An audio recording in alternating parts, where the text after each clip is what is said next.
আর বাপের চেহারায় 400 কোটি টাকা দিয়ে রাস্তার মোড়ে মোড়ে মূর্তি বানাইছিল হাসিনা। 5ই আগস্ট সেই মূর্তিগুলো আছে, কথা বলা আছে, এত টাকা দিয়ে যে মূর্তি বানালো, সেই মূর্তির মাথার উপর এখন উঠছে, দেখছেন ভিডিও, মাথার উপর উঠছে, মারতেছে রাত্রি। আপনারা বলেন তো, পেশাব করতে বড় কিছু করতে যাই হোক, একটা লোক সামনে দাঁড়াতে, কথাখানে একটা লোক সামনে দাঁড়াতে, হাসিনা হুশ করে দরকার যে তোমার বাবা যখন দুনিয়া থেকে বিদায় নিল, তুমি আফসোস করে বলো 32 নম্বর বাড়িতে আমার বাবার লাশ পড়েছিল, একটা আওয়ামী লীগের সেন্সে সেদিন বাবার লাশের কাছে আসে নাই, তোমার বাবাকে রাতের অন্ধকারে গোপনে জানাজা করে দাফন করা হয়েছে, তুমি এমন কি হলে যে দেশে 12,000 টাকার কষ্টে একটা মা তার সন্তানকে বিক্রি করে, সেই দেশের 400 কোটি টাকা দিয়ে তুমি মূর্তি বানাইছে, তুমি বুঝবার পারো নাই বাংলাদেশের মানুষ একবার যদি ইমানের দেশ পায় তাহলে তোমার বাবার শুধু মূর্তি না, তাদের অন্তরের মূর্তিটাও ভেঙে চুরমার করবে ইমান দিয়ে বলে দণ্ডটা বিক্রি না। আমাদের ইমানের মধ্যে এতদিন দুটা ছিল, আল্লাহ হাসিনা, আল্লাহ হাসিনা। আল্লাহ তো দেখা যায় না, হাসিনার লোকজন দেখা যায়, আল্লাহ ফেরেশতা দেখা যায়, এটা হাসিনার ফেরেশতা। ওই যে আপনাকে বড়াই গ্রাম থানা সব সালামাই হলো হাসিনার ফেরেশতা। ওই হাসিনার ফেরেশতারাই তো আমাকে এখানে অনুমতি দেয় দিল। হাসিনার ফেরেশতা সৈনিক যাদেরকে ফাঁসির কাছে অন্যায় ভাবে হত্যা করা হয়েছে, ফাঁসির কাছে যাদেরকে হত্যা করা হয়েছে, আপনাকে পাশের জেলায় পাবনা, এর নামও তো পাবনা, এর নাম কি? আরে আপনার জেলার নাটের হলো, গ্রামের নাম কি? পাবনা। এই পাবনারই একজন মতিয়ার রহমান নিজামী, নাম শুনছেন? নাম শুনছেন? জামাত ইসলামের সাবেক আমির, ওনাকে যখন ফাঁসির কাস্টে দেওয়া হবে তার আগে উকিল বলেছিলেন আপনি একটা দলের প্রধান, আপনি যদি রাষ্ট্রপতির কাছে বাঁচার দরখাস্ত লেখেন, রাষ্ট্রপতি দয়া করে আপনার ফাঁসির দণ্ড মৌকুমও করতে পারে। নিজামী সাহেব মুচকি মুচকি হাসলেন। উকিল বলে হাসেন কেন? বলে হাসার কারণ হলো তোমার কথা শুনে তুমি আমাকে রাষ্ট্রপতির কাছে বাঁচার দরখাস্ত লিখতে বলতেছো, কিন্তু আমার ইমান বলতেছে এ পর্যন্ত বাংলাদেশে 3টা রাষ্ট্রপতি ক্ষমতা থাকা অবস্থায় মরছে। ক্ষমতা থাকা অবস্থায় কয়েকজন মরছে? একটা হলো বঙ্গবন্ধু শেখ মুজিবুর রহমান, একটা জিয়াউর রহমান, একটা জিল্লুর রহমান। যারা ক্ষমতা থাকতে মরে যায় তাদের কাছে কোনো ইমানদার প্রাণ ভিক্ষা চাই না, প্রাণ দেওয়ার মালিক তিনি, প্রাণ নেওয়ারও মালিক তিনি। ধরে দণ্ড। উকিল বলতেছে তাহলে আপনার ফাঁসি হলে আল্লাহ পাক আপনারে কেমনে বাঁচাবে? মতিয়ার রহমান নিজামী চোখের পানি নিয়ে বলতেছে তুমি বলতেছো আমার ফাঁসি হবে, কিন্তু আমার ঈমান বলতেছে আমার মৃত্যু হবে না। উকিল ভাইরা পাগল নাকি? আল্লাহর কোরআন যার কাছে আছে সেই পর্যন্ত ইমানদার হয়ে বলতে পারে আল্লাহ রাস্তায় যাদেরকে অন্যায় ভাবে হত্যা করা হয়, আল্লাহ বলেছেন ওয়ালা তাকুলু লিমান ইউকতালু ফি সাবিলিল্লাহি আমওয়াতুন বাল আহইয়া। আল্লাহ রাস্তায় যাদেরকে অন্যায় ভাবে হত্যা করা হয় তোমরা তাদেরকে মৃত্যু বলো না, আমি আল্লাহই বলতেছি তারা চির অমর। বহু লোকের নাম আমার এলাকায় মতিউর রহমান, বাচ্চা হলে আমাকে বলে হুজুর সন্তানের নাম রাখবো, আমি বললাম মতিউর রহমান। আলহামদুলিল্লাহ। কিছু কোনো মেয়ে হয়েছে, মেয়ের নাম রাখবো হুজুর, আমি বললাম হাসিনা। আমি হাসিনা করতে 3 বছর খবর না, ওই শাড়ির নাম রাখলাম।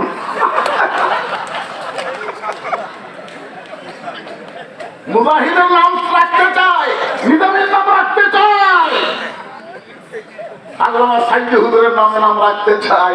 হাসিনা শুনে 3 বার নাউযুবিল্লাহ ভাই, আই রে হাসিনা।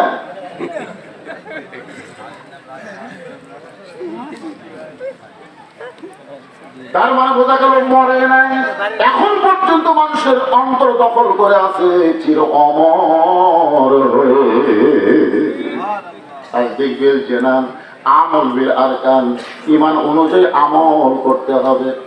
ঈমান অনুযায়ী তো আমল করতে চান আপনারা বলেন তো ঈমানদারের 1 নম্বর আমলের নাম কি? আপনারা কবার পারতেছেন না। ইমানদারের বহু আমল আছে, আছে না নাই? কিন্তু 1 নম্বর আমলের নাম কি? আরো জোরে জোরসে বলেন, জোর হলো না।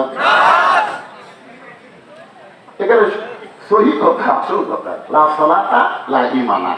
তুমি যতই হজ করো, যাকাত দাও, এটা সে বহু কিছু করো, কাম হবে না যদি নামাজ না থাকে। যার নামাজ নাই তার ঈমান নাই। এখন কারা কারা মাগরিব এশা নামাজ পড়েননি? ওয়াজ শুনতেছেন? নামাজ না পড়ে যারা ওয়াজ শোনে, তারা আবু জেহেল চাইতে 1 ইঞ্চি খারাপ বেশি। এখন কারা কারা মাগরিব এশা পড়েননি চিন্তা করেন তো আপনাদের কি অবস্থা। মাথা পাগড়ি করে নামাজ পড়লে 70 গুণ সওয়াব। সেদিন থেকে পাগড়ি করে নামাজ পড়ে, সেদিন থেকেই মসজিদে যায় পাগড়ি পরে নামাজ পড়ে। কিন্তু একদিন মসজিদে যায় এটাকে পাগড়ি আনে নেই। চিন্তা করে জামাতে নামাজ পড়ে 27 গুণ আর পাগড়ি মাথার ধরে 70 গুণ। ইচ্ছা করে জামাত খরচ করছে। নামাজ পড়ে সবাই যখন বাড়িতে গেছে, ওই এক কানে লুঙ্গি খুলে একেবারে লম্বা করে পাগড়ি মাথার টান দিচ্ছে। প্রান্তার উপর থেকে সেই দাঁত গেছে, এক মুসলিম মসজিদে ঢুকে না নিয়ামটা হয়ে সেই দাঁত আছে, পাশায় মারছে খাবা লাভ দেখে আমার মারলো কেন ভাই? বলে মারার কারণ হলো তো লুঙ্গি। তোমার চোখ নাই লুঙ্গি আমার মাথায়। আরে পাগল, পরে লুঙ্গি মাথায় কেন? বলে সওয়াবের আশা। পাগড়ি ভরে নামাজ পড়লে 70 গুণ সওয়াব হয়, তুমি জানো না? আরে পাগলা, লুঙ্গি থাকলে তো পাগড়ির দাম আছে। লুঙ্গি নেই, লুঙ্গি পরা হলো ফরজ, পাগড়ি পরা হলো সুন্নাত। আজকে মাগরিবের এশার নামাজ হলো ফরজ আর ওয়াজ শোনা হলো সুন্নাত কিংবা নফল। তার বেশি হতে পারে না। ঠিক কি? তাহলে এশার নামাজ বাদ দিয়া যারা ওয়াজ শুনতেছে, তারা লুঙ্গি খুলিয়া মাথায় পাগড়ি পরিছে। সবাই আমার সঙ্গে একটু বলেন, এশার নামাজ বাদ দিয়া যারা, এশার নামাজ বাদ দিয়া যারা ওয়াজ শুনতেছে, তারা লুঙ্গি খুলিয়া মাথায় পাগড়ি পরেছে। কিন্তু এই মুহূর্তে যদি তওবা করে, হুজুর বুঝি নাই, বুঝতে পারি নাই, যার কারণে নামাজের গুরুত্ব কমিয়ে দিচ্ছি, হুজুর এই মুহূর্ত থেকে নিয়ত করলাম ফজর থেকে বাকি জীবন একটা নামাজও বাদ দিব না। আল্লাহ বলে, বান্দারে তোর নিয়ত করার সঙ্গে সঙ্গে যত নামাজ না পড়ার পাপ হয়েছে আমি আল্লাহ সব মাফ করে দিলাম। তাহলে নিয়ত কি করা যায়? ঈমানকে রক্ষা করার জন্য 1 নম্বর আমল হলো নামাজ। বাইনাল আবদি ওয়াল কুফরি তারকুস সালাত। বান্দা কাফেরের মধ্যে পৃথক করার জিনিসটার নামই হলো নামাজ। আপনাদের মসজিদের উদ্যোগে মাহফিল, মসজিদের সম্পর্ক নামাজের সাথে। ধরে কোন ঠিক কি না? সুন্দর করে মসজিদ বানায় লাভ নাই। যদি সুন্দর মানুষ করবার চান তাহলে মসজিদের ভিতরে মুসল্লির উন্নয়ন করা লাগবে। মসজিদের উন্নয়ন করে কি হবে? তাই চলা মসজিদ আসলে নামাজ পড়তে গিয়ে দেখি ধুলে, গোটা মসজিদে ধুলে। লোক যদি মসজিদকে বললাম, ফেলে ভাই এত ধুলে কেন, ঘাট বেশি না, লাভ কি হুজুর? আতন দেওয়াটার মধ্যে কি আসে না। এই দেখেন গামছা দিয়ে বাড়ি বাড়ি পরিষ্কার করে আল্লাহ আকবার নামাজ। দেখেন হুজুর আমার জায়গা ধুলে নেই, এক হাতে পড়ি, খামাকা গোটা ঘাটবে কি করি? আমি তো এত সুন্দর মসজিদ, এত বড় মসজিদ, তাই বলে কি মানুষ নামাজ পড়ে না? বলে হুজুর 2 মাস দিলে ফজর নামাজ পড়ে ঘাটতেই, একটা দিন ছাড়া কোনো মুসল্লি মসজিদে আসে না। আল্লাহর বান্দারা মনে রাখবেন, যার নামাজ নাই, মান তারাকা সালাতু মুতাম্মিদান ফাকাত কাফারা। ইচ্ছা করে 1 ওয়াক্ত নামাজ যারা বাদ দিল, আল্লাহর সঙ্গে তারা কুফরি করলো। এইজন্য ঈমানকে রক্ষা করার জন্য 1 নম্বর আমলের নাম হলো, সবাই ধরে বলেন নাম কি? যদি কেউ নামাজ আদায় করে 5 ওয়াক্ত, ওই ছেলে কোনদিন মেসির সাপোর্টার হবে না, নেইমারের সাপোর্টার হবে না। কারণ তার নামাজই তাকে বলবে, ইন্নাস সালাতা তানহা আনিল ফাহশাই ওয়াল মুনকার। আমাদের যুবকদেরকে যদি ভালো করতে চান, ওই কিশোর গ্যাংয়ে তারা ঘুরতেছে তাদেরকে যদি ভালো করতে চান, তাহলে 1 নম্বর আমলের নাম হলো নামাজ। কথা কয় না, কথা কয় না। 7 বছর পর্যন্ত নামাজের তালিম দিবেন। 7 বছর, 6 বছর, 7 বছরের পর 10 বছর দিয়ে হবে। ঘাট ধরে মসজিদে গিয়ে বলবে, ঘাট ধরে। এই সারাক্ষণ যদি ঘাট ধরে মসজিদে গিয়ে যান, আর খারাপ হবে? খারাপ হবে? ইন্নাস সালাতা তানহা আনিল ফাহশাই ওয়াল মুনকার। রেপ করে না, পুলিশ পারে না, আর্মি পারে না, একমাত্র নামাজই পারে মানুষকে যাবতীয় খারাপি থেকে বাঁচায় দিতে। আপনি কি চান না আপনার ছেলেগুলো ভালো হোক? কথা কান্না কেন, চান কি না চান? তাহলে ইমানের পরে 1 নম্বর আমল হলো নামাজ। আপনার ছেলে নামাজ পড়ান। পুরুষের জন্য 1 নম্বর হলো নামাজ, আর নারীদের জন্য 1 নম্বর কিন্তু নামাজ না। আমার যেগুলো মা বোনেরা পর্দার অন্তর আছে তাদের জন্য বলতেছি, মা আমরা যারা পুরুষ আমাদের জন্য 1 নম্বর নেক আমল হলো কি? আর নারীদের জন্য 1 নম্বর নেক আমলের নাম হলো পর্দা। পুরুষের জন্য 1 নম্বরের নাম কি? সবাই বলেন, পুরুষের জন্য 1 নম্বরের নাম কি? আর নারীদের জন্য 1 নম্বর নেক আমল হলো পর্দা। ওয়ামিলুস সালিহার উপর আলোচনা করতেছি। আমার মায়েদের জন্য যতই নামাজ পড়েন, রোজা করেন, কোনো লাভ হবে না নারীদের যদি পর্দা না থাকে। ধরে কোন ঠিক কি না? এখন মায়েদের কেমন পর্দা ভালো আছে?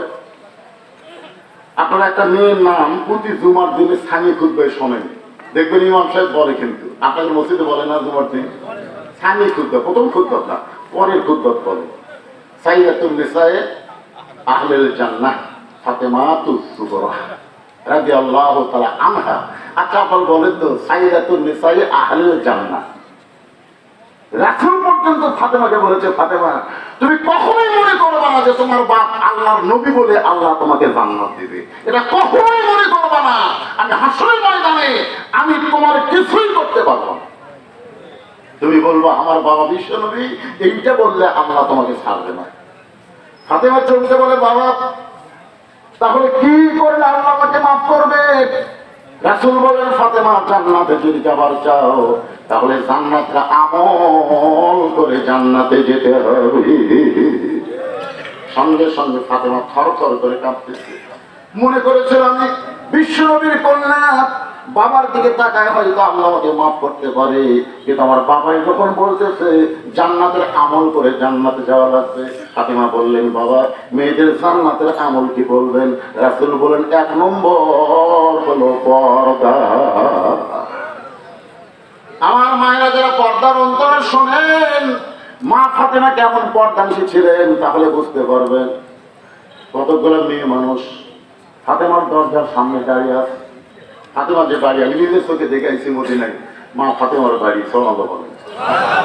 যে দরজা দিয়ে নবী ফাতেমার বাড়িতে ঢুকতো, ওই দরজা পর্যন্ত গিয়ে আল্লাহকে বললাম, আল্লাহ রাসূলকে দেখি না, কিন্তু যে দরজা দিয়ে রাসূল ফাতেমার বাড়িতে যাওয়া আসা করতো সে দরজা তো দেখার সৌভাগ্য পাইছি। ধরে করতো কিছুই না, একটা কূপ। ফাতেমার তেমন কিছু নাই রে বাজান। সেই ফাতেমার বাড়ির দরজায় কতগুলো মেয়ে মানুষ দাঁড়িয়ে আছে। কতগুলো মেয়ে মানুষ দাঁড়ানোর কারণ হলো তারা ফাতেমার সঙ্গে দেখা করবে, ফাতেমার কাছ থেকে জান্নাতে আমল শিক্ষা গ্রহণ করবে। কিন্তু বাড়ির দরজা বন্ধ। এমন সময় মেয়েরা দেখতে পায় ছোট্ট একটা বাচ্চা দরজার সামনে দৌড়াদৌড়ি করতেছে। মেয়েদের মধ্যে একজন ওই বাচ্চাকে ডাক দিল, বাবু একটু আমার কাছে আসো তো। ওই বাচ্চাটা যখন মেয়েদের কাছে গেছে, বলে তোমার নাম কি? বলে আমার নাম হলো হুসাইন ইবনে আলী। যেই বলছে আমার নাম হলো হুসাইন ইবনে আলী, সঙ্গে সঙ্গে মেয়েরা বুঝতে পারছে আলীর বেটা হইলে এটা ফাতেমার সন্তান হবে। আমার নাম হলো হুসাইন ইবনে আলী। মেয়েরা বলতেছে, বাবা বুঝতে পারছি, তাহলে তোমার মায়ের নাম কি? আমার মায়ের নাম হলো ফাতেমা, আমার নানার নাম হলো মুহাম্মাদুর রাসূলুল্লাহ। সকলে বলেন সাল্লাল্লাহু আলাইহি ওয়াসাল্লাম। মেয়েরা মাথায় হাত দিয়ে বলে, বাবা তোমার মা যদি ফাতেমা হয়, আমরা তোমার মায়ের সঙ্গে দেখা করার জন্য দরজায় দাঁড়িয়ে আছি, তুমি একটু ভিতরে গিয়া আমাদের কথা বলে তোমার মাকে একটু দরজা খুলতে বলো। হাসান বলতেছে, আপনাদের কোনো টেনশন নাই, আমি যাচ্ছি। এই কথা বলে খেলাধুলা বন্ধ করে হোসাইন মায়ের কাছে যাওয়ার জন্য যখন বাড়ির মধ্যে ঢুকছে, বাড়ির মধ্যে ঢুইতে একটা ঘর অতিক্রম করে তারপরে মায়ের ঘরে যাইতে হবে। কারণ ফাতেমা যেই ঘরে থাকে সেই ঘরকে বলা হয় অন্দরমহল। করে বলেন কি মহল? অন্দরমহল বলেন। ইমাম গাজ্জালী বলেছেন প্রত্যেকটা মেয়েদেরকে অন্দরমহলে রাখতে হবে, প্রত্যেকটা মেয়েদেরকে অন্দরমহলে রাখতে হবে। ছাত্ররা বললেন, হুজুর অন্দরমহল মানে কি? ইমাম গাজ্জালী বলেন অন্দরমহল মানে হলো কবর। তোরা চলতে হলে হুজুর মেয়েদেরকে কবরে রাখতে হবে? ইমাম গাজ্জালী বললেন পাগল, উল্টা বলো কেন? যে সমস্ত পুরুষ মানুষ একজন মেয়ে মানুষ মরলে স্পর্শ করতে পারবে না, তারা অন্দরমহলে ঢুকতে পারবে না। আচ্ছা, একটা মেয়ে মানুষ মারা গেলে যাইটাই ধরে তার লাশ কবরে নামাতে পারবে? যদি শালি মরে যায় আর দুলা ভাই যদি বলে আমার আদরের শালি মারা গেছে, আমি নিজের হাতে লাশটা কবরে নামাবো, আপনারা কি বলবেন? কথা কয় না, পাগের মানে আপনার তখন কি বলবেন? দুলা ভাই হয়ে শালির লাশ স্পর্শ করা হারাম। যেই কইছে দুলা ভাই হয়ে শালির লাশ স্পর্শ করা হারাম, দুলা ভাই সাইডে মুসি উঠতে হাসতেছে। একজন বলে হাসিস কেন? বলে হাসার কারণ বাঁচিয়া থাকতে কত ধরছি, আমি না ধরলে আমার শালি আমার হাত ধরছে। দুলা ভাই 500 টাকা না দিলে হাত ছাড়বো না, 500 টাকা আমাদের হাত ছাড়বো না। যে শালি আমার হাতের থেকে ভুল করে একটা খুশকা দিয়ে গেছে আর সেই শালি মরছে, হাত দেওয়াই হারাম। বাংলাদেশ হারাম কখন হয়? বাঁচলে হয় না মরলে হয়। সবাই বলতেছে এমন একটা ইসলামী দেশ, যেই দেশে বাঁচতে হারাম না হলেও মরলে হারাম হয়। আপনার বলেন তো, মরার পরে হারাম করা লাভ আছে? মরার পরে 5 কাপড় দিয়ে লাভ হবে? মরার পরে খাটনি থাকে কোনো লাভ হবে না। জীবিত অবস্থায় যদি পর্দা না করে, একটা মেয়ে মানুষ মারা গেলে তার লাশটা যেমন কবরে যারা তারা নামাবার পারবে না, যে মানুষরা মেয়েদের লাশ স্পর্শ করতে পারবে না, ওই পুরুষেরা মেয়েদের ঘরের মধ্যেও ঢুকতে পারবে না। এখন একটা ঘর অতিক্রম করে হোসেনকে তার মায়ের ঘরে যাইতে হবে। খেলাধুলা বাদ দিয়ে হোসেন যখন ঘরটা অতিক্রম করে মায়ের ঘরের দরজায়, ওই ঘরের মধ্যে হযরত আলী তখন আল্লাহর কোরআন তেলাওয়াত করতেছে। হযরত আলী তখন কি করতেছে? আল্লাহর কোরআন তেলাওয়াত করতেছে। এমন সময় হোসেন মায়ের ঘরের দরজায়, ইন্নামাল মুমিনুনা আল্লাযীনা ইযা যুকিরাল্লাহু ওয়াজিলাত কুলুবুহুম ওয়া ইযা তুলিয়াত আলাইহিম আয়াতুহু জাদাতুহুম ঈমানাও ওয়া আলা রাব্বিহিম ইয়াতাওয়াক্কালুন। ঘরের দরজায় সঙ্গে সঙ্গে হযরত আলী কোরআন তেলাওয়াত বন্ধ করে বললেন, থামো। আমার কথা বুঝতে পারছেন? হযরত আলী কি তেলাওয়াত করতেছে? সেই হোসেন মায়ের ঘরের দরজায় সঙ্গে সঙ্গে কোরআন তেলাওয়াত বন্ধ করে সন্তানকে বলেন, থাম। তার মানে বোঝা গেল, আপনি যতই ইবাদত করেন, আপনার সন্তানেরা কি করতেছে আপনাকে খেয়াল করার দরকার আছে না? নাই, দরকার আছে না? সবচাইতে উত্তম ইবাদত কি? আফজালুল যিকির তিলাওয়াতুল কোরআন। সবচাইতে বড় জিকির হলো কোরআন তেলাওয়াত করা। সেই জিকির কোরআন তেলাওয়াত বন্ধ করে বলতেন, থাম। খেলাধুলা করতেছে, সে খেলাধুলা বাদ দিয়ে মায়ের ঘরের দরজা কেন? খেলাধুলা করছে, বাইরে থেকে দৌড়ে এসে মায়ের ঘরের দরজা। হোসেন বলতেছে, বাবা মায়ের ঘরে দরজায় দাঁড়ানোর কারণ হলো কতগুলো মেয়ে মানুষ বাড়ির দরজায় দাঁড়িয়ে আছে, তারা আমার মায়ের সঙ্গে দেখা করতে চায়। আমার মা তাদের যে দরজা খুলবে কিনা সেটা অনুমতি নেওয়ার জন্য আমি মায়ের ঘরে ঢুকতেছি। আলী বলতেছে, এই জন্যই তো তোরে থামাইছি, এই জন্যই তোরে থামাইছি, কারণ এখন তোর বয়স কত? হোসেন বলতেছে, বাবা আমার বয়স কত আপনি ভালো করেন, সেই জন্যই তো তোরে থামাইছিল বাংলা। কারণ এই মুহূর্তে তোর যে বয়স, এই বয়সে যখন তখন মায়ের ঘরে ঢুকতে পারবি না। মায়ের ঘরে ঢুকতে গেলে আগে তোকে মায়ের অনুমতি নেওয়া লাগবে। মা আমি হোসেন তোমার ঘরে ঢুকতে চাই। মা যদি বলে, বাবা এখন কাপড় টুকুর ঠিক নাই, যে একটু পরে ঢুক। তোর মা যখন ঢুকতে বলবে তখন ঢোকা লাগবে, কারণ এই মুহূর্তে তোর বয়স 4 বছরের বেশি। আর 4 বছরের বেশি বয়সের বাচ্চা যখন তখন মায়ের ঘরে ঢুকতে পারবে না, কারণ মায়ের সবগুলো বিষয় সম্পর্কে 4 বছরে তার জানা। দরকার ঠিক কিনা? এই জন্য আল্লাহ রাসূল বলেছে, 2 বছর যে বাচ্চার বয়স হবে, এই বাচ্চা যদি চেতন থাকে ঘরের ভিতর, তুমি খবরদার তোমার বউ যেন আদর করো না। 6 বছর দেখছেন, আমার হালাল বউ আদর করা যাবি না যদি আমার 2 বছরের বেটা চেতন থাকে। এখন যদি আদর করে, ওই বাইরে এসে বলতে পারে, আব্বা তাই মাছ খাবে ঢুকছিল রে, বলতে পারে, কারণ এই ফ্লেটার হয়ে গেছে, অন্তত বাইরে আসা বলতো। তারপরে 2-4 দাঁত থাকলে আর মনে থাকবে না, এই পর্যন্ত মনে থাকতে পারে। সতর্ক, এই নাম হলো ইসলাম। ধরে কেন সুবহানাল্লাহ। নিজের জন্ম দেওয়া ছেলে 2 বছর বাচ্চার সামনে সামনে হালাল বলতে আদর করা যায় না। এই নাম হলো ইসলাম। আমাদের বাংলাদেশের 14 ফেব্রুয়ারি নামে ভ্যালেন্টাইন ডে ব্যবসা দিবস পালন হচ্ছে। আগামীতে এই বাংলাদেশে 14 ফেব্রুয়ারি পালন করা যাবে। আপনাকে নাম করে তো একটা ব্যবসা খানা বানাবেন। কি বানাবেন? Green valley. সালা আমার এলাকার ছেলে মেয়ে সব এখানে আছে, গোড়া গোড়া। এগুলো একটাও থাকবে না। ধরে কোন ঠিক না? যদি আপনারা করতে চান পর্দার ভিতর দিয়ে করা লাগবে। মেয়েরা মেয়েদের দিকে যাবে, ছেলেরা ছেলের দিকে যাবে, ছেলে মেয়ে একসঙ্গে চলবে। দেখছেন, নিজে 2 বছর বাচ্চার সামনে নিজের হালাল বউকে আদর করার সুযোগ ইসলাম দেয় নাই। সন্তান যখন ঘুমায় যাবে, কিন্তু তোমার যদি ধৈর্য না ধরে, তোমার সন্তানকে তোমার সন্তানের দাদির কাছে দিয়ে আসো। মা 1 ঘন্টার জন্য আমার বেটা করতো, আমি একটু খেলবার চাই। হাসতেছে।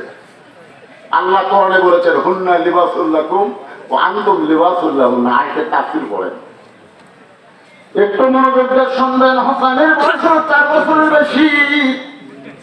ছেলে যখন একটু বড় হবে, তখন মায়ের ঘরে ঢুকতে পারবে না। আবার মেয়ে যখন একটু বড় হবে, তখন বাবাও তার মেয়ের ঘরে ঢুকতে পারবে না। আমাকে আল্লাহ 3টা মেয়ে দিছে। কয়টা? আমার প্রত্যেকটা মেয়েকে আমি দোলনা কিনে দিই। আমার মেয়েদের জন্য কোনো দোলনা নেই।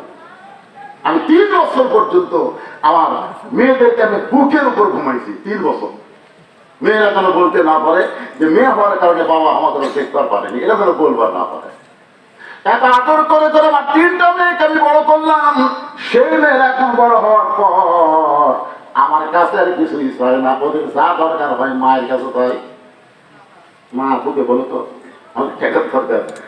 আমি তোর মায়ের কাছে বসে গেছে, আমার বললো রয়েছে না। আমি ঘরের মধ্যে নিয়ে বললাম কত লাগবে তো? এই তোর কয় টাকা লাগবে? বলতেছে আপনি চা দিবেন, আপনি চা দিবেন। তখন বুঝতে পারলাম বাপকে একটু বড় হওয়ার পরে মেয়েরা খুব ভয় করে। ধরে কোন ঠিক কিনা? এত সম্মান করে ভালোবাসে, গোপনে গোপনে বলতে মায়ের কাছে আব্বুর জন্য এইটা পাক করো মা। মেয়েরা বাপকে এত ভালোবাসে, কিন্তু স্মরণে কিছুই বলতে চায় না। আল্লাহ রাসূলের ছেলে ছোট্ট অবস্থায় দুনিয়া থেকে বিদায় নেওয়ার পর নবীর 4টা মেয়ে ছিল। 4টা মেয়ের মধ্যে সবচেয়ে গরিব হলো ফাতেমা। নবী আমার ফাতেমাকে সবচাইতে বেশি ভালোবাসে। জোহরের নামাজের পরে ফাতেমার দরজায় রাসূল বলেন ফাতেমা একটু দরজা খোল মা, আজকে 2 দিন ধরে তো দেখি নাই, তোর একটু দেখে আমি যাবার চাই। ফাতেমা দরজায় সে কান্দে। রাসূল বলে কান্দো কেন ফাতেমা? পরে কান্দার কারণ হলো বাবা এখন আমি দরজা খুলতে পারবো না, মেহেরবানি করে আপনি চলে যান। আসরের নামাজের পর আল্লাহ নবী আবার ফাতেমার দরজায়, ও ফাতেমা দরজা খুলে দাও, তোমাকে না দেখে আমার বড় কষ্ট হয়।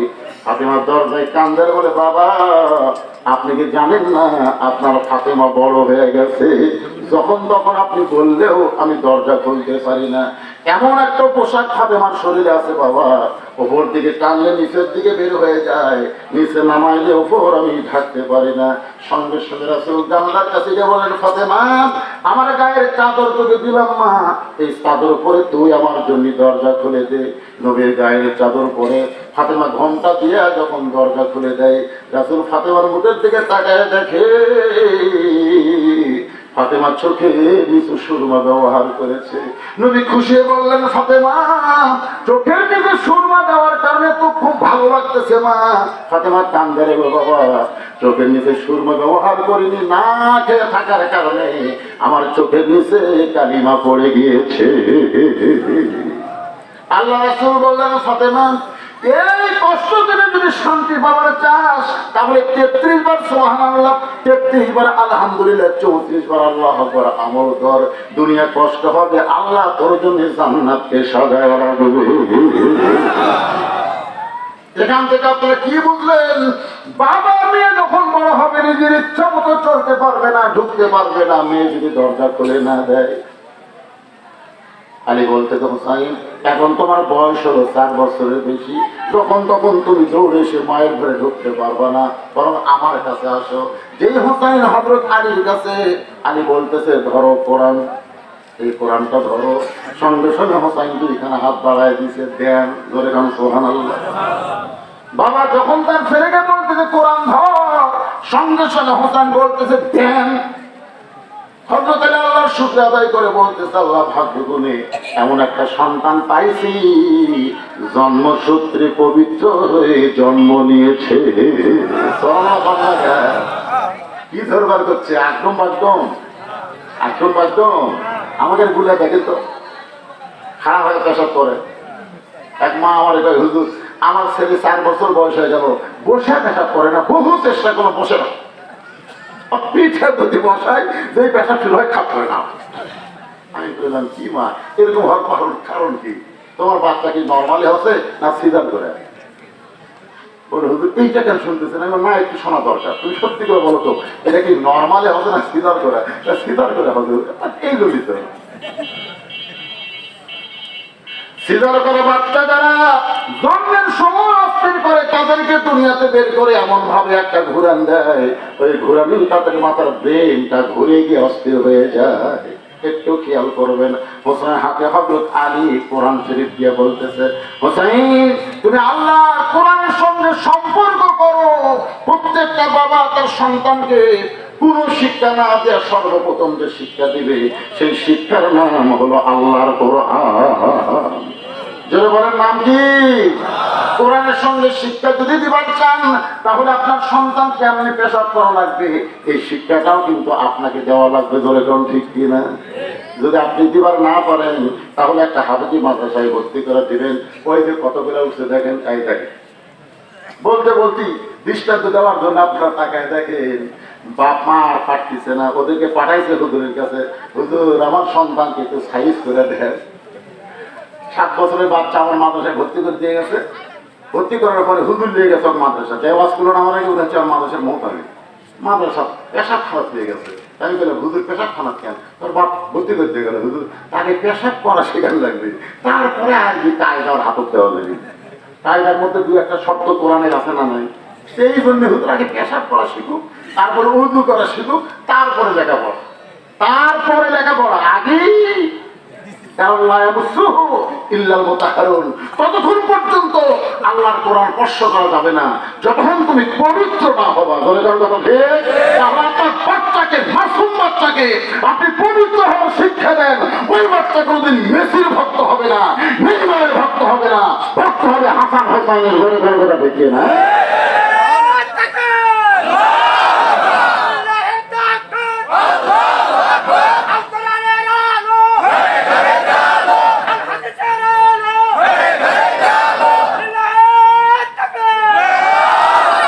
এই স্লোগানটা এখন থেকে ভাবে দিবেন, আল কোরআনের আলো আপনার বলবেন সব জায়গায় যাবো, সব জায়গায়। অনেকে সংসদের নাম শুনলেন একটু ইটিস পিটিস করে, এই বক্তা কি ওয়াজ করে গেল না জামাতের ক্যানভাস করলো? সংসদের কথা বললি জামাতের ক্যানভাস বাজে। এই জন্য আমরা কোনো সংসদের কথা বলবো না, আমরা এমন একটা অ্যাঙ্গেলে ঢুকবো, সব জায়গাতে থাকবে। দলে তার কথা দেখছে যে বলবো আল কোরআনের আলো, আপনারা বলবেন সব জায়গায় আলো, আল কোরআনের আলো, কোরআন হাদিস সেখানে দুনিয়ার মুসলমান। মাশাআল্লাহ, একটু মনোযোগ দিয়ে শোনেন। হযরত আলী হোসেনের হাতে আল্লাহর কোরআন দিয়ে ফাতেমার ঘরের দরজায়। আপনারা বলেন তো, বাবা যখন মেয়ে বড় হবে তখন মেয়ের ঘরে ঢুকতে অনুমতি লাগবে, ছেলে যখন বড় হবে তখন মায়ের ঘরে ঢুকতে অনুমতি লাগবে, কিন্তু স্বামী যদি বইয়ের ঘরে ঢোকে অনুমতির দরকার আছে? কোন সময় লাগবে? যখন তখন, যখন তখন স্বামী বিবির ঘরে ঢুকতে পারবে, এখানে কোনো অনুমতির দরকার হবে না। হযরত আলী আস্তে করে ফাতেমার অন্দর মহলের দরজা খুলে ভিতর দিকে লক্ষ্য করে দেখতে পাই ফাতেমা ডান হাতে আল্লাহর কোরআন আর বাম হাতে জাতা ঘুরায়। এভাবে ডান হাতে আল্লাহর কোরআন, ডান হাতে আল্লাহর কোরআন আর বাম হাতে এভাবে জাতা ঘুরাইতেছে। এই দৃশ্য দেখার পরে হযরত আলী মনে মনে বলতেছে, আল্লাহ দুনিয়াতে গরিব হলে কি হবে, আমার ঘরটা আল্লাহর জান্নাত হয়ে গেছে। ঘরের মধ্যে ঢুকে দেখতেছে বউ আল্লাহর কোরআন তেলাওয়াত করতেছে, কোরআন তেলাওয়াত করতে গিয়ে দুনিয়ার কাজ কাম সে বাদ দেয় নাই, ডান হাতের মধ্যে কোরআন নিয়ে তেলাওয়াত করে আর বাম হাতে এভাবে জাঁতা ঘুরাইতেছে। এই ডিজিটাল যুগের ছেলেরা জাঁতা বোঝো? এটা আপনার বলেন না, তো আপনারা বললেন এই এখনকার ছেলেরা তো বুঝবি না কি কষ্ট করে আগেকার মানুষেরা জীবন যাপন করেছে, এখনকার ছেলেরা এগুলো চিন্তাই করতে পারবে না। আপনাকে রে এখান থেকে ফোন করা যাইতে অটো ভ্যান লাগে, ভ্যান লাগে। আগেকার এই গ্রামের পাকা পাড়ার লোকেরা ভ্যান খুঁজিতে কোনো দিকে তাকাইনি রে, এ ভ্যান আছে, এ ফুটফুটি আছে, এক থেকেও তাকাইনি। আল্লাহর উপর তাওয়াক্কুল করে পায়ে হাঁটা ঘাটা নিতে ধরে কথা ঠিক একটারও ব্যারাম বেশি নেই, সব খালি সেই রকম। আর এখনকে সব কুমড়া বসে, কুমড়ে হাঁটতে পারে না, মা বা গেছে চাঁটা মানে সব আটা পিছনের যে যন্ত্র, নিচে এক পাথর উপর এক পাথর, সেই পাথরের একটা ছিদ্র, ছিদ্রের মধ্যে রাখি দিয়া সেইটা ঘুরাইতে হয়। ফাতেমা জাটা ঘুরাইতেছে আর আল্লাহ কোরআন তেলাওয়াত করতেছে। সঙ্গে সঙ্গে হযরত আলীর জবান ফসকে বের হয়ে গেছে। রব্বানা পড়েন, রব্বানা আতিনা ফিদ দুনিয়া হাসানাতাও ওয়া ফিল আখিরাতি হাসানা ওয়া কিনা আযাবান্নার। যেই জবান ফসকে কোরআনের আয়াতটা বের হয়ে যায়, সঙ্গে সঙ্গে ফাতেমা জাটা কোরআন বন্ধ, কোরআন তেলাওয়াত বন্ধ করে স্বামীর সামনে সালাম দিয়া দাঁড়ায়। আল্লাহ রাসূল বলেছে, এই দুনিয়ার বিবিরা, স্বামী যখন তোমাদের কাছে যাবে, দুনিয়ার সমস্ত কাজ কাম তোমাদের হারাম হয়ে যাবে, একটা কামই তোমাদের হারাম, সেইটা হলো সালাম দিয়ে স্বামীর সামনে দাঁড়ায় যাও। একজন সুবহানাল্লাহ হয় না, মানে একজনের বড় এরকম না। সুবহানাল্লাহ দুই কোটি কি আপনি যখন বাহির থেকে বাড়িতে যাবেন, বউ যে কামের মধ্যেই থাক, সব কাম বাদ দেওয়া লাগবে। তাহলে একটা কাম যদি ফরজ নামাজ পড়ে, যদি ফরজ নামাজের নিয়োগ করে, তখন স্বামী বাড়িতে যাওয়ার সঙ্গে সঙ্গে বউ নামাজ ছাড়তে পারবে না। কিন্তু নফল নামাজ যদি নিয়োগ করে, নফল নামাজ বাদ দিয়ে স্বামীর সামনে দাঁড়াতে হবে। রাসূল বলেছেন, আল্লাহর পরে কাউকে যদি সেজদা দেওয়ার হুকুম থাকতো, প্রত্যেকটা বিবিকে বলতাম তোমার স্বামীর পায়ে সেজদা করো। এই হাদিস দ্বারা বোঝা যায় আল্লাহর পরে যে মানুষের কাছে সবচাইতে যিনি দামি, ওই ব্যক্তি হলো তার মহান স্বামী। দরিগণকে কথা বল না কেন? আপনাকে বিরুদ্ধ হচ্ছে না পক্ষে হচ্ছে? হ্যাঁ, মেয়ে মানুষের কাছে শাসন দেখেছেন, শোষণ দেখেননি। সারা জীবন বাংলাদেশে নারী নির্যাতনের কেস হলো, কিন্তু পুরুষ নির্যাতনের কোনো কেস নেই। আপনার বলেন যে হাসিনা নারী হয়ে পুরুষ নির্যাতন কম করছে না বেশি করছে? হাসিনার স্বামী ওই যে ডক্টর ওয়াজেদ সাহেব, আর একটা ডাক্তার কি কিছুদিন আগে মারা গেল, জাফরুল ইসলাম। জাফরুল ইসলামের কাছে যায় বলছে, ভাই আমাকে একটা চাকরি দাও। জাফরুল ইসলাম ভাবছে, তোমার বউ হলো প্রধানমন্ত্রী আর তুমি চাকরি করিতে এত কান্দা কান দিতে ভাই। জাফরুল কয় কান্দা দেখে আমি অস্থির হয়ে গেলাম, প্রধানমন্ত্রীর স্বামী তুমি কান্দতেছো কেন? বলে বলা যাবে না, বললি যেন। যে মেয়ে তার স্বামীর শান্তি দেওয়ার পারে নাই, সেই মেয়ে কোনদিন বাংলাদেশের মানুষকে শান্তি দেওয়ার পারে না। বলে ঘরে শান্তি দেয় নাই, সে পরের লোকের কি করে শান্তি দিবি? স্বাধীনতার সময় ওর বাবা ছিল পাকিস্তানের লুকে, মানে গ্রেফতারের নামে লুকে, আর ওরা আসলো ভারত। আর যেই দেশ স্বাধীন হচ্ছে শহীদ জিয়ার ঘোষণায়, তখন আশা করে আমি জাতির পিতা, জাতির পিতা।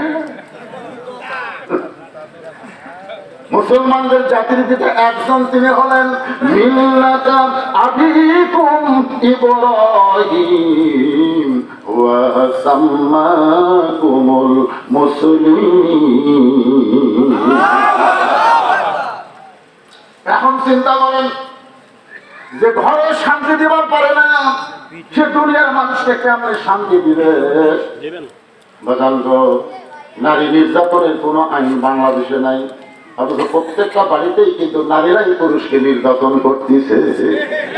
বলে স্বামী এসব আমার করে দেয়, বউ বলতেছে এত রাতের খাবার দাও, বউ বলতেছে ইন্নাল্লাহ আমার সবরি, ধৈর্যশীলদের সঙ্গে আল্লাহ থাকে, এত খাই খাই করো। এখন আমার প্রয়াসটা এখনই খাওয়া লাগবে কেন? আমি স্নান বর্ষা দেখতেছি, তুই বলো না যাও ধরো 8 ঘন্টা আরাম করো। স্বামী 8 ঘন্টা আরাম করতেছে, 8 ঘন্টা পরে খিদে লাগছে তো বলে বিবি গো এখন খাবার দাও। বলে স্নান বর্ষা থেকে 2 বাংলা পার হলেন, এখন খাবার দাওয়া যাবে না, আর 8 ঘন্টা ধৈর্য করো। প্রত্যেকটা বাড়িতে এরকম পুরুষ নির্যাতন আছে না নাই? যেরকম আছে না নাই? আমার মা বোনদের জন্য বলতেছে না, একটু খেয়াল করেন। যেই মাত্র হযরত আলী কোরআন তেলাওয়াত করেছে, সঙ্গে সঙ্গে ফাতেমা জাঁতা কোরআন বাদ দিয়া, কোরআন তেলাওয়াত বাদ দিয়া দৌড়ে এসে স্বামীর সামনে সালাম দেয়, আসসালামু আলাইকুম স্বামী গো, আপনি কেমন আছেন? কপালে একটা চুমা দিয়ে বলে, আপনি তো কোরআন তেলাওয়াত করতেছেন। আপনি কোরআন তেলাওয়াত বাদ দিয়া, কোরআন তেলাওয়াত বাদ দিয়া হঠাৎ বিবির ঘরে ঢুকছেন, হঠাৎ বিবির ঘরে ঢুকছেন। আলী বলে, ফাতেমা আমি ঢুকি নাই, তোমার হোসাইন ঢুকতে চাইছিল। আমি ঢুকি নাই, তোমার হোসাইন ঢুকতে চাইছিল। কারণ দরজায় কতগুলো মেয়ে মানুষ দাঁড়ায় আছে, তারা তোমার সঙ্গে একটু দেখা করবার চায়। এখন হোসাইন তাদের জন্য তোমার কাছে ঢুকতে চাইছিল। তুমি তো জানো হোসাইনের বয়স কত, এখন 4 বছর পার হয়ে গেছে। এই জন্য আমি হোসাইনকে ভিতরে ঢুকতে না দিয়া তার হাতে আল্লাহর কোরআন দিয়েছি।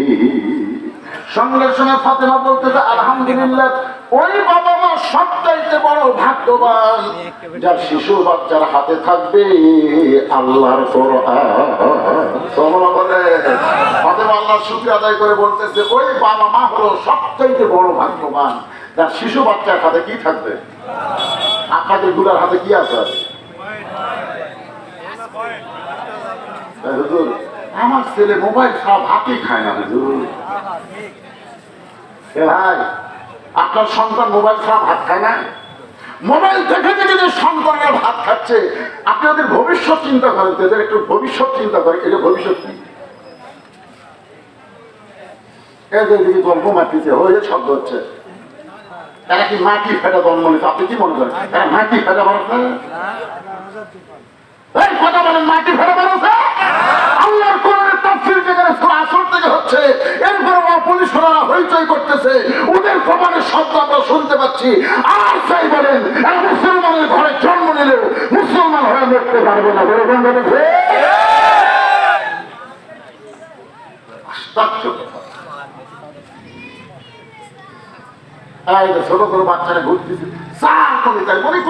এর একটা পরিবেশ হলো ভাই।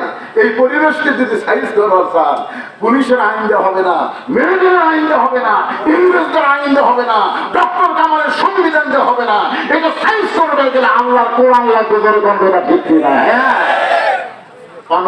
মিনাল কোরআনি মা হুয়া শিফাউ ওয়া রাহমাতুল লিল মুমিনিন। এর বাংলা অর্থ হলো সব সমস্যার সমাধান। যারা বলতেছেন না, বিশ্বাস করতেছেন না, আমি যে বলবো সব সমস্যার সমাধান, আপনার জোরে বলবেন দিতে পারে আল কোরআন। বলতে পারবেন? বিরক্ত হচ্ছেন? সব সমস্যার সমাধান আলী বলতেছেন, ফাতেমা হোসেনের হাতে আল্লাহর কোরআন দিয়া আমি তোমার কাছে ঢুকছি। দরজায় নাকি কতগুলো মেয়ে মানুষ দাঁড়িয়ে আছে, তারা তোমার সঙ্গে একটু দেখা করবার চায়। তুমি পর্দা নিশি তোমার কাছে দেখা করে তারা হয়তো আমলের ব্যাপারে কিছু শিখতে চায়। ও ফাতেমা, আমি কি মেয়েদের জন্য দরজা খোলার ব্যবস্থা করব? তুমি কি এই ব্যাপারে হুকুম দাও? ফাতেমা বলে, স্বামী গো, আমার কোনো আপত্তি নাই। মেয়েরা যদি আমার সঙ্গে দেখা করবার চায় তাহলে আপনাকে পর্দার ব্যবস্থা করা লাগবে। যেই বলেছে যদি দেখা করবার চায় তাহলে পর্দার ব্যবস্থা করা লাগবে। আলী মুসকি মুসকি হাসের বলে, ফাতেমা মেয়েরা মেয়ের সঙ্গে দেখা করবে, এখানে কোনো পর্দার ব্যবস্থা লাগবে না। ফাতেমা বলতেছে, আপনি পুরুষ মানুষ বুঝবেন না, পর্দা সম্পর্কে আপনার চাইতে আমার বেশি আছে ধারণা। আলী কয়, মরদ মানুষ বুঝবো না? পর্দা সম্পর্কে আপনার চাইতে আমার বেশি আছে ধারণা। রাসূল বলেছে, আনা মাদিনাতুল ইলম ওয়া আলিউ বাবুহা, আমি হচ্ছে ইলমের শহর, ওই শহরের দরজা হলো হযরত আলী। আল্লাহ রাসূল বলেছেন, আমার আলীর মতন জ্ঞান কিয়ামত পর্যন্ত কোনো মানুষের মাথায় আসবে না। বলে জন্য সুবহানাল্লাহ। বিশাল জ্ঞানী ছিলেন হযরত আলী। রাসূল বলেছেন, আমার 4 জন সাহাবী 1 নম্বর, নরমে 1 নম্বর আবু বকর, গরমে 1 নম্বর ওমর, সম্পদে 1 নম্বর ওসমান, করতে হলো ফাতেমাকে পর্দার ভিতরে দেখা দিতে হবে। স্বামী, আমি ফাতেমা আমার বাবার কথা অনুযায়ী পুরুষের 1 নম্বর হলো নামাজ, আর নারীদের 1 নম্বর হলো পর্দা। আমার বাবা যেদিন থেকে বলেছে সেদিন থেকে আমি ফাতেমা পর্দাকে এমন ভাবে গ্রহণ করেছি। আসলে ফাতেমা গভীর রাত্রে পর্দার মধ্যেই দুনিয়া থেকে কিন্তু বিদায় নিতে ধরে, কোন কথা ঠিক কিনা? তারই গভীর রাত্রে ফাতেমাকে দাফন করেছে। দাফন করার পরে আল্লাহর কাছে কাঁদতেছে, আল্লাহ আমার ফাতেমা সারা জীবন পর্দার মধ্যে থাকলো, পর্দার মধ্যে তাকে দাফন করলাম, তার পর্দাটা তুমি তোমার দরবারে কবুল করে নাও। এ দোয়া করার পর হযরতারি তাকায় দেখে কয়েকটা পুরাতন কবর দেখা যায়। এই মাত্র ফাতেমার কবর, এই নতুন কবর নাই, গোটা জান্নাতুল বাকি দৌড়ায় বলে ফাতেমার কবর, ফাতেমার কবর। কে যেন দূর থেকে বলে, আলী রে আমার ফাতেমা পর্দা নিশি, আমি আল্লাহ জবরা ডিগ্রি দিয়া ফাতেমার কবরটাকে কিয়ামত পর্যন্ত পর্দা করে দিয়েছি। আজকে আমার মায়েদের জন্য বললাম, মা জান্নাতে যদি যাবার চান সবচাইতে ভালো আমল হলো পর্দা। পর্দাটা ঠিক রেখে তারপরে নামাজ পড়েন, রোজা করেন, যা ইচ্ছা করেন, কিন্তু পর্দা ঠিক হওয়া লাগবে। তোর কথা ঠিক কিনা? আর নরম মানুষটাই বলবো, যা করেন করেন, সুদ খাবেন না, ঘুষ খাবেন না, চুরি করবেন করেন, 1 নম্বর নামাজ ঠিক হওয়া লাগবে। তোর কথা পান না, কথা পান না। নামাজ ধরার পর যদি ঘুষ খান, খান খান, পারবেন না ভাই। কেন? আল্লাহর কোরআন কি মিথ্যা? একমাত্র নামাজই পারে। আল্লাহ কয় নামাজের জোরে ফাহিশাকাত যাবে দূরে, পাক কোরআনের আছে ঘোষণা। এখন আকাম কুকাম নামাজ রোজা একসঙ্গে বাঁধিয়া বোঝা, জাহান্নামে দিয়াছ রওয়ানা। আজ কেন আল্লাহর নামাজ ধরতে পারলা না? আপনার বলেন তো, আল্লাহর নামাজ পড়া আর নামাজ ধরা এই দুইটার মধ্যে তফাৎ কি? নামাজ পড়া আর ধরা, বোঝেন না? বাপ নামাজ পড়ে, বেটা নামাজ পড়ে না, এটা হলো নামাজ পড়া। আর নামাজ ধরা হলো বাপও পড়ে, বেটাও পড়ে, এটা হলো নামাজ ধরা। এই জন্যে কোরআনের শাসন যখন বাংলাদেশে চালু হবে, তখন যিনি আপনাদের এমপি হবেন, এমপির মাধ্যমে প্রধানমন্ত্রী হবে, চেয়ার পাওয়ার আগেই তার 1 নম্বর দায়িত্ব হলো আকামুস সালাত, নামাজ কায়েম করো। ধরে কোন ঠিক কথা বলেন না কেন? আমাদের ওয়াজ দিয়ে তো নামাজ কায়েম হবে না। তুই একটা মানুষ নামাজ পড়বি কিন্তু ধরবি না। আপনারা কি চান যে আগামীতে আমাদের বাংলাদেশে নামাজ কায়েমের বিলটা সংসদে উত্থাপন হোক? এটাকে আপনারা চান? কারা কারা চান? আল্লাহকে হাত দেখাতে দেখি।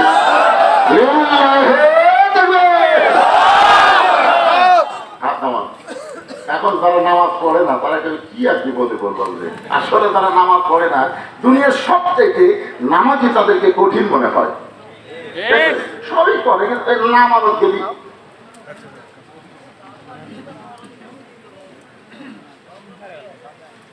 কি কয় বাবা?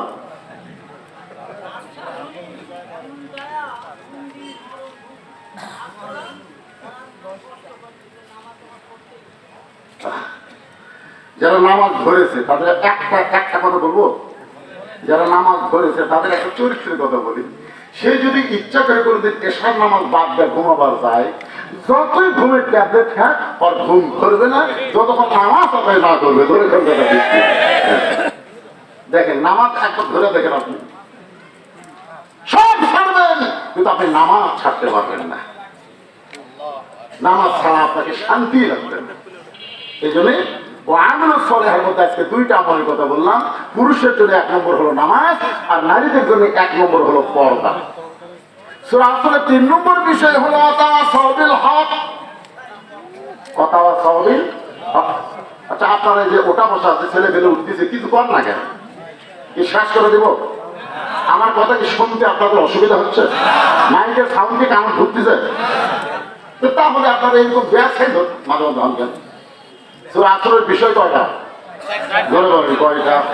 1 নম্বর হলো ঈমান, 2 নম্বর আমিলুস সালিহাত, নেক আমলের মধ্যে পুরুষের 1 নম্বর নামাজ, নারীদের 1 নম্বর পর্দা। এই 2টা সম্পর্কে আলোচনা করে 3 নম্বর বিষয় হলো ওয়াতাওয়াসাউ বিল হক। বাংলাদেশে একটা আলেম ছিল, মস্ত বড় শাইখুল হাদিস, নাম হলো আজিজুল হক। এটার নাম কি? ওনার এক ছেলে নাম হলো মামুনুল হক। আপনারা বলেন তো এই দুই ধুলিত জেলখানা ঢুকছিল কি অপরাধে? কথা কয় না রে, বাংলাদেশের লোক কথা কয় না রে। এই মামুনুল হকের বাপ আজিজুল হককেও কিন্তু হাসিনা সরকার জেলের মধ্যে ঢুকেছিল। দরকার কথা ঠিক কিনা? ওযু করার পানি পর্যন্ত দেয়নি। শাইখুল হাদিস যিনি বুখারী শরীফ বাংলা অনুবাদ করেছেন, সেই শাইখুল হাদিসকে জেলের মধ্যে ঢুকাইছিল এই হাসিনা সরকার। ওযুর পানি দেয়নি, তার ছেলেকেও জেলখানায় ঢুকালো। আপনারা বলেন তো কি অপরাধে? অনেকেই হয়তো আপনাদের তেল তালারা বলবে, তেল তালা বোঝেন না? তেল তালারা আমার এলাকার তেল তালারা গরিবের ছেলে যদি লেখাপড়া করে যতই পড়ুক ম্যাট্রিক পাস করবি না। ম্যাট্রিক যখন পাস করে তাই ম্যাট্রিক পাস করলে কি হবে রে? আয়ত ফেল করবি। আয় যখন পাস করে, আয় পাস করলে লাভ আছে, বিয়ে পাস করবার পারবি না। বিয়ে যখন পাস করে তেল তালা করে যতই পাস করুক চাকরি নাই। পর যখন চাকরি পায় যতই চাকরি পায় থাকবি না। যখন বহুদিন চাকরি থাকে তখন তেল তারা কি কয়, যতই চাকরি করুক আমার সাথে পারবি। মানে তেল তালা এখন উপরে থাকবার পাই, নিজে বলবার পাই না। বলে কথা দেখি সমাজের মধ্যে এরকম তেল তালা আছে না? তেল তালা এই সারা তেল তালারা এখন চারটা দল হয়ে গেছে। এক নম্বর হলো তারা গুজব লীগ, জোরে কন কি লীগ। দুই নম্বর হলো তারা আফসোস, আগেই ভালো আছিল, আগেই ভালো আছিল, বাইরে খাওয়া হচ্ছিল, আফসোস করতেছে না, তার নাম হলো কি লীগ? আফসোস লীগ। আর একটা হতাশা লীগ, ধরে বলেন কি লীগ? আর কোলা আছে আওয়ামী লীগ।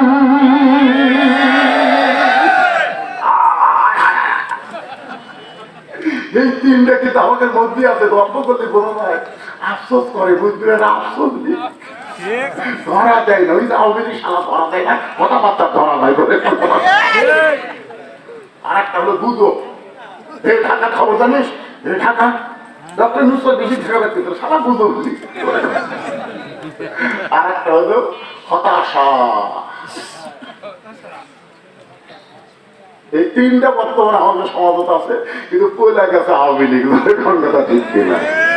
কখন এরা কোন স্রোতে আমাদের কাছে আসবে আল্লাহ ভালো জানে। তবে শুনে নেন, নূহ থেকে শুরু করে ফেরাউন থেকে শুরু করে আজ পর্যন্ত যত স্বৈরাচারী পালাইছে তারা আর কোনোদিন ফিরে আসতে পারেনি।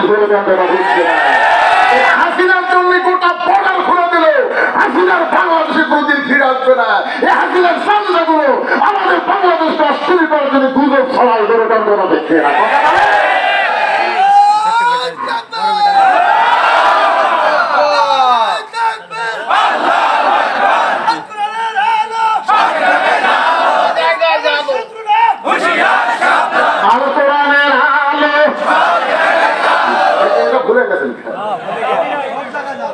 সব জায়গা বাড়ে কোনো জায়গা বাদ হবে,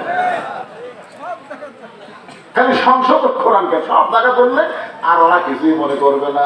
একটু মনোযোগ দিয়ে শোনেন। 3 নম্বর বিষয় হলো হক। আমি আপনাদের কিন্তু যে এক সামের উপর যার উপর তকবীর হলো, আমি কিন্তু কিন্তু হক কথা করছি। হক মানে কি? সত্যি কথা, তাই না? সত্যি কথা। আপনার বলেন তো এই কোরআন কি? কুল জাল হক ওয়া যাহাকাল বাতিল ইন্নাল বাতিলা কানা যাহুকা। আমি আপনাদেরকে অনুরোধ করবো, এই যে মাঝে মধ্যে আসা বসে দৌড়তে আবার সে বসে, এই কামটা করেন না। এই দুটা বিষয় অন্তত মনোযোগ দিয়ে শোনা লাগে ভাই, কারণ সামনে আমাদের শুভ দিন, চিন্তা ভাবনা করে নিন। দরকার কথা ঠিক এই জন্য আগেকার দুটো ইমান আর আমল যা শুনতেন এই পরকার দুটো সাবজেক্ট একটু মনোযোগ দিয়ে শোনে বলান। কারণ হাকিম ভাই আমার সাথে দেখা করে গেছে, এই শোনাই লাগবে রে সোনার পানিরা। আপনারা বন্ধ এই যারা কোরআনের আন্দোলনের নেতা হয়ে আপনাদের কাছে মাঝে মধ্যে আসে, আগামী ইলেকশনে জামার চাই, এদের বিরুদ্ধে একটা কথা বলতো যে হুজুর এরা অমুকের টাকা মারছে, অমুকের এই জিনিস চুরি করে খাচ্ছে, এরা অমুকের মেয়ে ধর্ষণ করছে, একটা বল কথা পাই না। আল্লাহর কোরআনের দল যারা করে তারা যদি কোনো অন্যায় করে, বর্তমান জামাত ইসলামের আমি একজন জ্যান্ত আল্লাহর অলি করে আপনি ইয়ার কি করতেছেন? খাউন আগুন খাওয়াবো লোককে এ দলের মধ্যে কোনো জায়গা হবে না। তুমি সাপোর্ট করবার পারো, কিন্তু নেতা হবার পার না। এই দলের যে ঠিক মতো কাজ কাম করবে, লেগে থাকবে, কোরআন হাদিসকে গ্রহণ করে নিবে, সে যদি ফকিরেরও বাচ্চা হয় তারও আমির হওয়ার যোগ্যতা। তুমি কোটিপতি হয়ে, ডাক্তার হয়ে, ব্যারিস্টার হয়ে ঢুকে তো আমি এমপি এত সহজ না। কারণ সব দলের টাকা বন্ধ হলে ওই দল মানুষ কমে যাবে, কিন্তু এমন ইসলামী দল এদের টাকা বন্ধ হলেও এরা জীবন দিয়ে আল্লাহর দল করবে। কথা কেমন বুঝতেছেন? কথা সাউবিল হক, হক কথা বলতে হবে, হক পথে চলতে হবে। হকের পথে চলতে গিয়ে নানা রকম বিপদ আপদ মুসিবত আসতে পারে। আল্লাহ কোরআনে বলেছেন, ওয়ালা নাবলুওয়ান্নাকুম বিশাইইন মিনাল খাউফি ওয়াল জুই ওয়া নাকসিম মিনাল আমওয়ালি ওয়াল আনফুসি ওয়াস সামারাতি ওয়া বাশশিরিস সাবিরিন। অথবা সাউবিস সূরা আসরের 4 নম্বর বিষয়। আচ্ছা, এই মসজিদের জন্য কি আপনার গামছা দিচ্ছিলেন? গামছা আদায় হচ্ছে? আমার জন্য মনে হয় ওটা বাকি আছে। ভাই জান, এই সূরা আসরের 2টা পয়েন্ট একসাথে বলার পরে আমি আপনাদের কিনা মনোযোগ করবো, কারণ ঘড়ি আমার কাছে আছে, বুঝতেছেন না? ঘড়ি কাটা আমি দেখতেছি। আপনার এই মসজিদের উন্নয়ন করবে, আপনাদের কাছে গামছা যাবে, ব্যাগ যাবে, আপনার যে যা পারবেন, কম হোক বেশি হোক আপনার দিবেন। দান বাক্স যখন আপনাদের সামনে দিয়ে যায়, মসজিদে দেয় না? আপনাকে এলাকার মসজিদে দান বাক্স আছে না? অনেক লোক কিন্তু দেখবেন যে দান বাক্সের কাছে দিকে আসতেছে, তুই তখন পকেটের হিসাব করতেছে। 500 টাকার একটা নোট আছে, 200 টাকার নোট আছে, 100 টাকার একটা নোট আছে, 10 টাকা নাই, 10 টাকা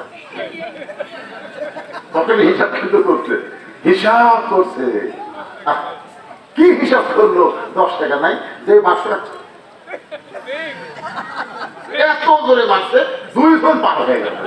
এই 2 জন খুশি হয়ে বলতেছে, দেখ আল্লাহ তো গ্রহণ করলো রে।